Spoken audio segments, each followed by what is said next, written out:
사도행전 1장 4절에서 8절 함께 읽겠습니다. 사도와 함께 모이사 그들에게 분부하여 이르시되 예루살렘을 떠나지 말고 내게서 들은 바 아버지께서 약속하신 것을 기다리라.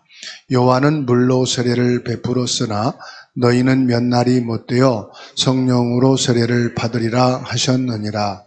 그들이 모였을 때 예수께 여쭈어 이르되 주께서 이스라엘 나라를 회복하심이 이때니까 하니 이르시되 때와 시기는 아버지께서 자기의 권한에 두셨으니 너희가 알 바 아니요 오직 성령이 너희에게 임하시면 너희가 권능을 받고 예루살렘과 온 유대와 사마리아와 땅끝까지 이르러 내 증인이 되리라 하시니라. 아멘. 오늘 말씀은 성령 충만이 무엇이냐?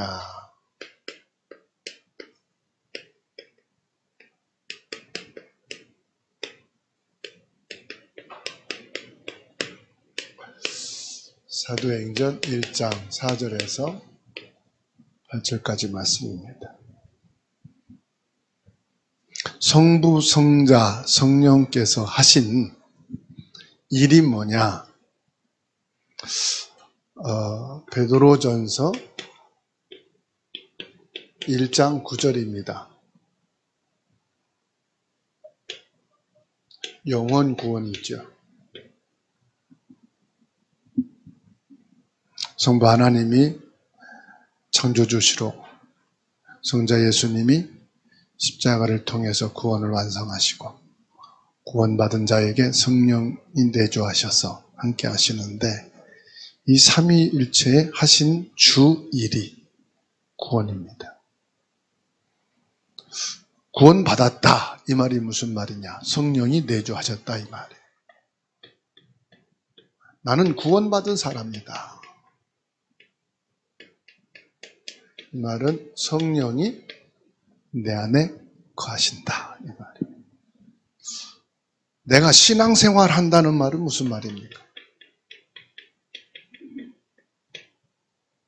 신앙생활 한다 이 말은 성령의 인도를 받는다는 뜻이에요. 내가 지금 기도 생활을 하고 있다. 이 말은 성령 충만의 시간을 가지고 있다 이 말이에요. 그러면 저와 여러분들이 이것을 하나로 묶어서 24입니다. 24 성령의 능력으로 내게 임재하시고 인도하시고 역사하시는. 그럼 성령 충만이란 말은 무슨 말이냐?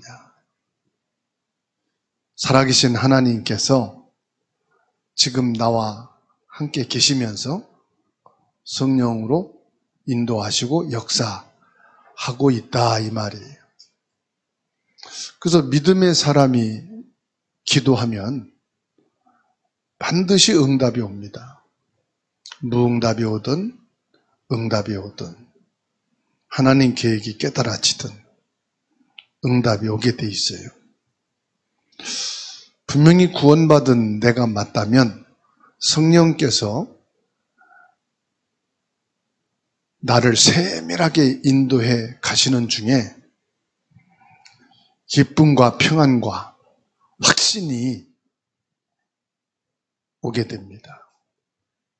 그래서 세상과 사탄을 이기고 나 자신을 넘어설 수 있는 힘을 얻게 되죠. 어떤 문제를 당해도 순간적으로 당황하고 망설임이 있을 수 있겠지만은 그 문제를 해결해 나갈 수 있는 지혜와 힘을 성령께서는 허락해 주십니다. 그래서 내가 지금 너무 어려운 상황에 있다. 위기 속에 있다. 걱정하지 말 것은요. 하나님께서 그것을 해결할 수 있는 지혜를 주시고요. 내가 너무 서두른다. 사고와 사건을 통해서 하나님은 내 발을 멈추게 하고 하나님이 예비하신 만남을 갖게 하십니다. 빌립보서 4장 13절에 바울 사도의 고백입니다. 내게 능력 주시는 자 안에서 내가 모든 것을 할 수 있느니라. 이 말은 모든 것이 형통한단 말이 아니에요. 문제를 통해서도 하나님의 역사를 우리가 보게 돼요. 형통한 것을 통해서도 하나님은 우리에게 깨달음을 주십니다. 마가복음 9장 23절에 예수님께서 친히 말씀했어요. 할 수 있거든이 무슨 말이냐? 믿는 자에게는 능히 하지 못할 일이 없느니라. 하나님, 왜 내게는 능력이 없습니까? 왜 나에게는 능력이 체험이 없습니까? 한마디로 말씀드리면 이겁니다. 성령 충만의 시간이 없어서 그래요. 그러면 성령 내주, 이 말이 무슨 말입니까? 성령의 내주다, 이 말은 하나님이 나와 함께 계신다.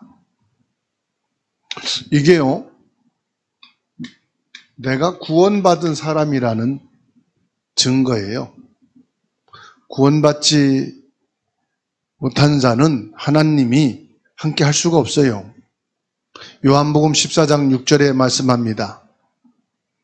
저와 여러분들은 말씀을 아는 자가 아니에요. 믿는 자가 되시기를 바랍니다. 내가 곧 길이요 진리요 생명이니 예수 그리스도를 통해서만 하나님을 만나는 구원이 이루어진다. 그래서 이 말씀을 믿는 자에게는 뭐가 옵니까? 이게 옵니다. 아, 나는 구원받은 사람이구나. 성령 내주는 그래서 내가 구원받은 상태를 말하는 거예요. 하나님이 나와 함께 계신다. 이 말이 뭐예요? 나의 영적인 상태예요. 나는 영적인 고아가 아니다. 나는 하나님 떠난 자가 아니다. 나는 어떤 상태냐? 하나님이 함께하는 사람이다. 뭘 통해서 합니까? 요한복음 3장 5절에 말씀합니다. 사람이 물과 성령으로 나지 아니하면 하나님 나라에 들어갈 수 없느니라. 로마서 8장 2절에 그리스도 예수 안에 있는 생명의 성령의 법이 죄와 사망의 법에서 나를 해방시켰느니라. 상태를 말한 겁니다. 나의 영적인 상태. 고린도전서 3장 16절에 너희는 너희가 하나님의 성령인 것과 성전인 것과 하나님의 성령이 너희 안에 계심을 알지 못하느냐? 요 나의 상태에 대해서 확신하는 거예요. 요한복음 14장 16절에 보혜사 성령이 영원토록 너희와 함께 있겠다고 말씀하시죠. 성령께서 나 안에 들어와 계시다. 이 상태가요, 뭐 해야 됩니까? 충만해야 된다. 충만. 이 상태가요, 나타나는 증상이 뭐냐? 충만이에요. 성령 충만히 내게 영적 상태로 나타나면은 내 삶 속에서요, 내 인생에 뭐가 드러납니까? 여기서요, 하나님의 인도하심이 나타나는 거예요. 그래서 내가 인도받아야지 한다고 받는 게 아니에요. 성령이 내주하시고 충만한 결과로 뭐가 된다? 인도받게 되는 거예요. 이전에는요, 이 상태가 뭡니까? 하나님이 없어. 내가 나를 주장하는 상태란 말이에요. 그 충만이라는 건 뭐냐? 내가 충만한 거예요. 그러면은 성령의 인도를 받을 수가 없겠죠. 결국은 뭐 인도받습니까? 나의 인도를 받는 거예요. 그게 나의 경험을 인도받게 되고 내 주변에 사람을 자꾸만 의지하고 찾게 되고 내가 가지고 있는 지식, 자꾸만 이런 것들을 찾게 되고 그것을 인도받게 되죠. 내가 어떤 상태냐가 참 중요합니다. 그래서 이 부분은요, 내가 확신을 갖게 될 때, 그러면 어떻게 이것을 우리가 확신을 할 수가 있느냐 이 말이에요. 말씀을 통해서 확신하게 되고요. 기도를 통해서 확신 갖게 되고, 내적인 여러분들의 변화를 통해서 뭘 할 수 있느냐? 확신을 갖게 되는. 그래서 초대교회 성도들은 하나밖에 없어요. 어떤 환난에도, 죽음의 위험에도, 어떤 어려움 속에도 뭘 갖고 있었느냐? 확신을 갖고 있었어요. 뭔 확신이죠? 부활하신 예수님이 나와 함께 계신다는 거. 부활하신 예수님을 만나고 나서 초대교회 사도들은 두려움이라는 게 없었어요. 아, 예수님이 함께 계시구나. 이러고 끝이에요. 어린아이가 놀다가도 자기 부모를 확인하고 또 와서 놉니다. 또 한참 있다가 자기 부모를 또 찾아보고 놉니다. 뭐 하지요? 확인하는 거잖아요. 아, 부모가 있구나. 없는 것이 확인될 때 막 울면서 찾지요. 자기 부모를 찾는단 말이에요. 우리가 말씀을 통해서 확인하는 거예요. 아, 하나님이 나와 함께 계십니다. 기도를 통해서 확인하는 거예요. 여러분들이 말씀을 통해서 다 확인하는 거예요. 그때 뭐가 생깁니까? 확신이 딱 생겨요. 그래서 초대교회 성도들은 부활하신 예수님을 확인하고 나서 확신 딱 가는 거예요. 이게 필요가 없는 거죠. 그래서 신앙생활 하는 사람들 중에 왜 확신을 못 갖느냐? 아직 이 부분이 확인이 안 돼서 그래요. 하나님이 지금 성령으로 내 안에 들어와 계시고 나와 함께 계신다는 것. 이게 나에게 확인이 안 되니까 확신을 가질 수 없는 거예요. 그래서 말씀 받을 때는 맞는데 기도할 때는 확인이 되는데 일단 눈을 뜨면은 이게 확신이 안 생기는 거죠. 그래서 여러분 개개인이 이 부분이 돼야 돼요. 확인이 되셔야 됩니다. 그래야 확신이 생기는 거죠. 자, 성령 충만입니다. 성령 충만을 여러분들이 바르게 이해를 해야 돼요. 이 성령 충만에 대해서 내가 알고 있는 지식과 그냥 감정적으로만 알게 되면 이것이요, 지속할 수가 없는 거예요. 성령 충만은 누구나 다 있는데 중요한 건 뭐지요? 지속이 안 되죠. 지속이 안 되는 이유는 이게 안 돼서 그렇습니다. 바른 이해가 안 돼서. 자, 성령 충만의 올바른 이해는 여러분 마음의 상태가 중요한데요. 무엇이냐? 100% 주님이 동행하시는 거예요. 그러니까 어떻게 동행합니까? 주인이 되는 거예요. 99%도 아닙니다. 100% 주님이 주인 되시는 거예요. 주인 된단 말은 그냥 단순하게 주인 되는 게 아닙니다. 나 자신에 대하여 죽고 그리스도와 연합하여 나는 산 자다. 그게 갈라디아 2장 20절입니다. 로마서 6장 11절에도 말씀합니다. 이와 같이 너희도 너희 자신을 죄에 대하여 죽은 자요 그리스도 예수 안에서 하나님께 대하여는 살아있는 자로 여길지어다. 찾아서 한번 다 읽으세요. 저만 읽으니까 설교가 되는 거예요. 여러분이 읽어야 여러분 것이 되니까요. 로마서 6장 11절.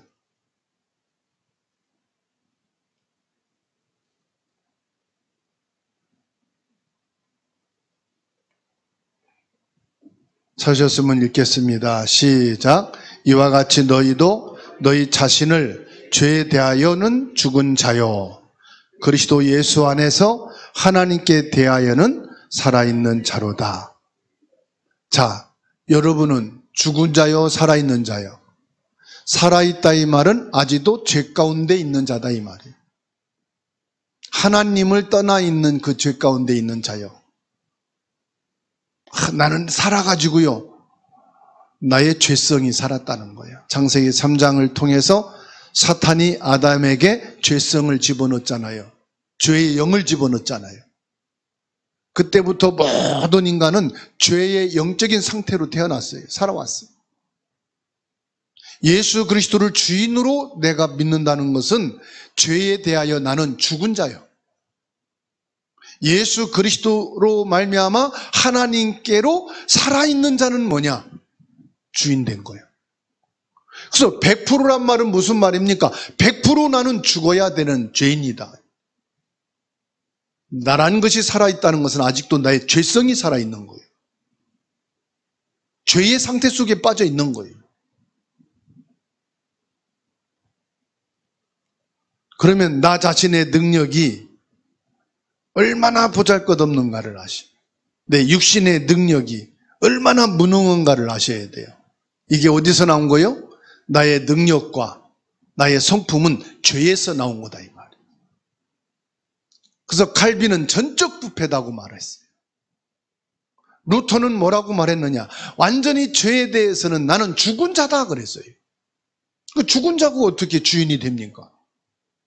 죽은 자는 주인 될 수가 없잖아요. 죽은 정도가 아니라 아예 썩어서 부패해버렸는데 그게 어떻게 내 주가 될 수가 있냐 이 말이에요. 불가능하지. 성령 하나님과 예수님의 능력이 내게 나타나는 것이 뭐냐? 주인 된 거예요. 그래서 동행이라 이 말은 그냥이 아니에요. 내가 없어지고 주도권이 누구에게 있다? 예수님께 있다 이 말이에요. 예수님께. 하나님은 나의 계획보다 더 확실한 계획을 갖고 계십니다. 성령님은 나를 사랑하는 것보다 나를 더 사랑하십니다. 영원한 지혜를 가지시고 지금 나를 세밀하게 인도하고 계십니다. 그러면 나를 인도하시는 성령님을 믿고 나는 뭐 하면 되느냐? 순종하면 되는 거죠. 그러니까 순종이 힘들다는 것은 죄성을 가지고 있는 완전히 썩어서 별 가능성도 없는 내가 나를 지금 주장하겠다는 거잖아요. 순종이라는 것은 뭘 말하느냐? 100% 주님의 동행이란 말이에요. 로마서 7장 19절에서 24절 말씀이에요. 바울 사도는 탄식하면서 성령 인도 받을 수밖에 없는 자신에 대해서 고백합니다. 뭐라고 고백합니까?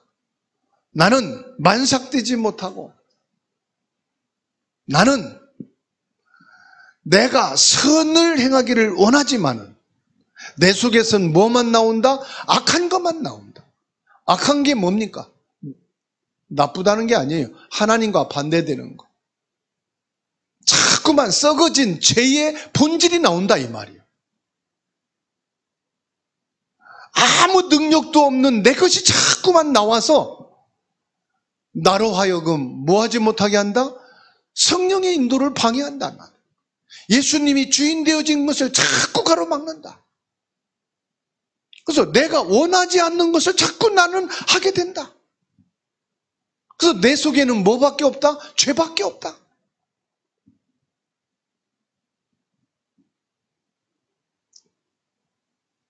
그래서요, 나는 성령 충만이 뭐냐? 내 것은 썩고 문드러지고 죄투성이기 때문에 드러내놓고 자랑하고 힘쓸 것이 아무것도 없는 거다. 그러면 내가 성령 충만을 받고 성령 충만함 속에서 승리하려면 어떻게 됩니까? 다른 거 없습니다. 순종밖에 없어요. 순종이 뭔지 아십니까? 순종은 그냥 순종이 아닙니다. 순종이란 말은 성령의 인도받는 게 순종이에요. 네, 순종할게요. 아닙니다. 성령이 인도받는 게 순종이에요. 순종이란 단어 안 써도 돼.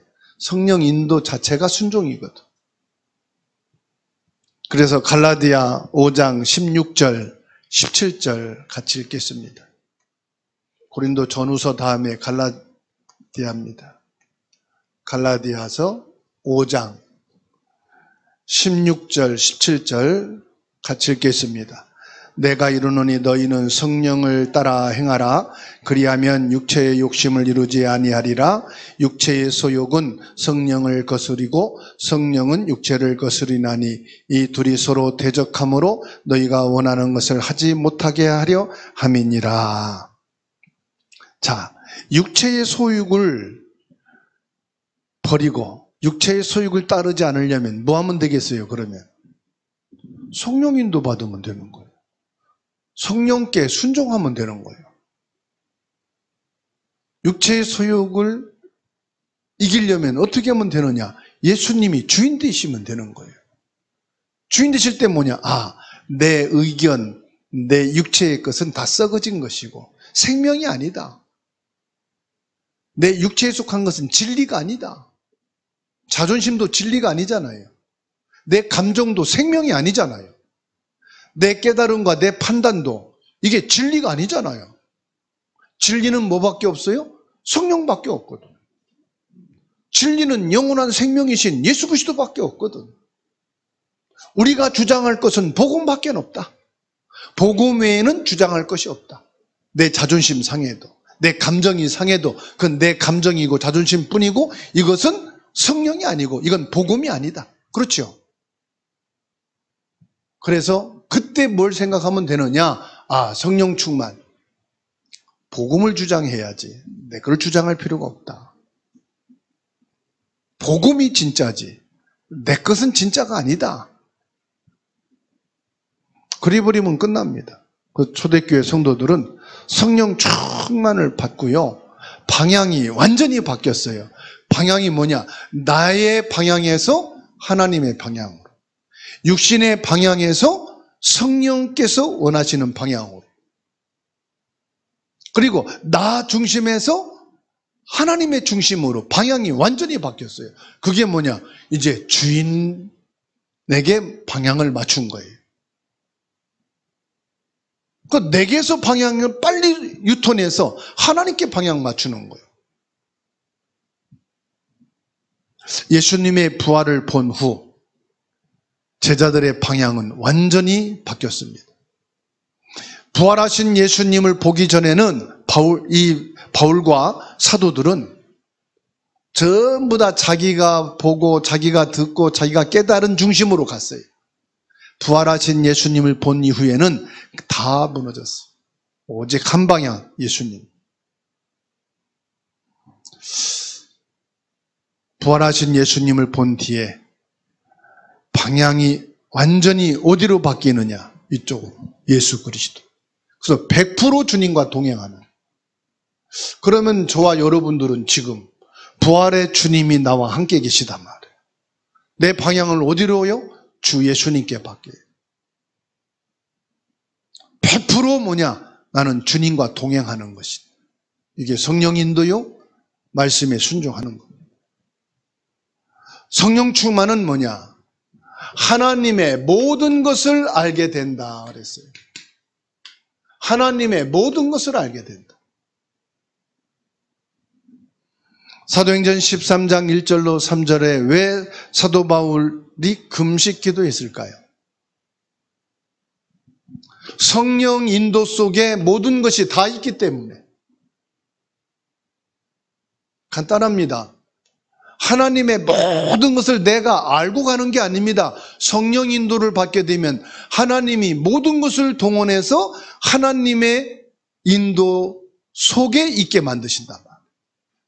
하나님이 계획하신 모든 것을 여기에서 다 이루시거든요. 내 머리를 가지고 어떻게 하나님의 것을 다 알고 가겠어요? 내 육체의 한계를 가지고 어떻게 하나님 모든 것을 체험하고 가겠어요? 한계가 있는 내 인생이 하나님의 모든 것을 내가 다 받아가지고 갈 수 있겠어요? 불가능하거든요. 그래서 바울 사도는 하나님의 그 모든 것 속에서 성령 인도 받는 것이 모든 것인 것을 알았어요. 자기는 아무것도 모르지만 하나님의 인도 속에 그냥 간 거예요. 자기 계획이 있을지라도 그 계획이 우선이 아니고 하나님의 인도를 우선으로 잡았단 말이에요. 그래서 사도행전 16장 6절로 10절 말씀에 바울 사도는 아시아 전도 스케줄을 잡고 목표를 확실하게 정했지만 자기 계획을 내려놓고 성령 인도를 받아갔다 이 말이에요. 그랬더니 성령께서는 모든 것을 계획하시고 철저하게 하나님의 계획 속에서 바울 사도를 전도 현장으로, 선교 현장으로 연결해 간 줄로 믿으시기 바랍니다. 그래서 성령 충만하게 되면 어떤 일이 생기느냐? 빌립보서 4장 6절에서 7절입니다. 우리 마음과 생각을 지키시리라. 무슨 말이죠? 꼭 필요한 것을 알게 하시고 깨닫게 하신다 이 말이에요. 이 깨달음이란 말은 지혜도 되고요. 깨달음이란 모르는 것을 알게 하시고요. 깨달음이란 오늘 무슨 내게 일이 있을지 모르는 것을 하나님께서는 그것을 문제를 피해서 때로는 문제를 통한 더 큰 전도문 하나님이 다 열어가신다는 것을. 그래서 내 계획보다는 뭐가요? 하나님의 인도받는 것이 더 확실하다. 내 목표 지향적인 것이 중요합니다마는 그것이 혹 하나님의 인도, 성령 인도를 막는 것이 될 수도 있습니다. 그래서 내가 주님의 능력을 정말로 믿는다면 성령께서는 깨달음을 주십니다. 그래서 어린아이에게도 깨달음을 주시거든요. 그래서 노인분들에게도 깨달음을 주시거든요. 그래서 어린아이의 성령의 역사도 우리는 무시하면 안 되는 거예요. 노인분들이라고 해서 노인분들의 하나님 주신 깨달음이 있기 때문에 그걸 무시하면 안 된단 말이에요. 지식인이라고 해서 저 사람이 더 많이 깨닫는다, 그것도 아니라 이 말이에요. 그래서 하나님께서는 구약시대에 보면은 뽕나무 밭에서 일하는 사람에게도 깨달음을 주시고요. 저 그발강가에 있는 사람에게도 깨달음을 주시고요. 처갓집 양 치고 있는 모세에게도 하나님은 깨달음을 주시고요. 하나님의 언약을 깨닫게 하셔서 하나님의 것을 이끌어 가시는 것을 우리가 보게 됩니다. 그래서 저와 여러분들이 성령 충만이다. 이것은 뭘 말하느냐? 함께. 이 말은 하나님과 친밀한 관계 속에 있다 이 말이에요. 하나님과 불편한 관계 속에 있다면 어떻게 되겠어요? 아, 내가 성령 충만함이 아니구나.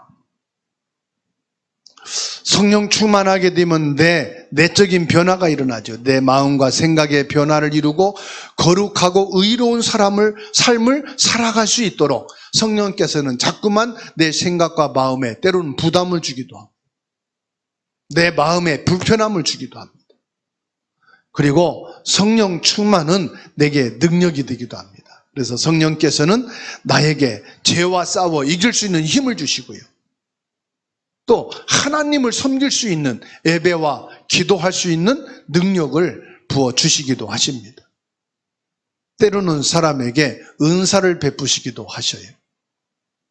사람이 질병에 걸려서 약을 찾고 의사를 찾게 되면은 그 약과 의사에 대해서 많이 알게 되죠. 반대로 그 질병을 통해서 말씀을 받고 기도 속에서 치유받은 사람은 이 치유의 하나님의 능력을 체험하게 되고 치유의 은사를 받게 되죠. 그러니까 사람마다 다 달라요. 어떤 사람은 극한 실패 속에 있다가 정말로 말씀과 이 성령의 능력을 체험하고 어려움과 문제 있는 사람들을 기도와 말씀으로 회복시켜주고 살려주는 일을 하잖아요. 그게 성령의 충만함 속에 나오는 은사입니다. 성령 충만을 우리가 24 지속하기 위해서는 뭐가 돼야 된다고요? 주인이 되는 것이다. 주인 될 수 있는 유일한 길은 뭡니까? 기도를 통해서 예수님이 주인 되심을 확인하시기 바랍니다. 내가 기도한다는 것은 그냥 내 문제를 알리는 정도가 아니에요. 기도한다는 것은 내 목적과 소원이 이루어지기를 하나님께 구하는 그 정도가 아니에요. 기도한다는 것은 뭘 말합니까? 예수님이 나의 주인 되심을 인정하는 거고 고백하는 거예요. 기도는 뭐냐? 내 삶 속에서 내 주인이 누구냐 이 말이에요. 나냐 예수님이냐, 이것을 내 스스로가 기도를 통해서 그거를 구분하는 거예요. 내가 24 기도 속에 있다는 건 뭘 말하느냐? 예수님이 주인 되심을 고백하는 거예요. 그 기도를 잘하고 못하고가 아니에요. 그 어떤 사람은 예수님 나 지금 길을 갑니다. 주님도 함께 계시죠? 모르죠? 주인으로 인정하는 거잖아요. 내가 이 사람을 만나라게 합니다. 주님 이 사람을 만나기 전에 주님은 지금도 나와 함께 하시고 그 사람에 대해서도 필요한 부분들을 미리 깨닫게 하시고 알게 해주실 줄 믿습니다. 뭐지요? 그 시간에 주인이 누구를? 그리스도임을 인정하는 거예요. 말씀 묵상과 이 모든 것이 예수님이 주인 되심을 내가 확인하고 고백되는 것입니다. 성령 충만은 우리 기독교 신앙에서 매우 중요한 부분을 차지합니다. 성령 충만을 말할 때는 하나님과 영적인 깊은 관계를 우리가 말하는 거죠. 성령 충만이라 그럴 때는 하나님의 뜻대로 살아가는 것을 의미하기도 합니다. 성령 충만이라는 것은 사람들을 섬길 때도 필요한 능력과 은사가 되기도 합니다. 사람 섬기는 것이 내 성품으로, 내 어떤 경제적인 것으로, 내 어떤 노력으로가 아닙니다. 성령의 능력으로 사람을 섬기는 것이 되어야 되겠죠. 그래서 성령 충만은 우리 신앙의 가장 중요한 핵심이다 말씀드릴 수 있어요. 성령 충만한 삶으로 하나님과 더욱더 친밀해지고 성령 충만함을 통해서 내적인 변화를 경험하고 능력 있는 삶이 되기를 주님의 이름으로 축원합니다.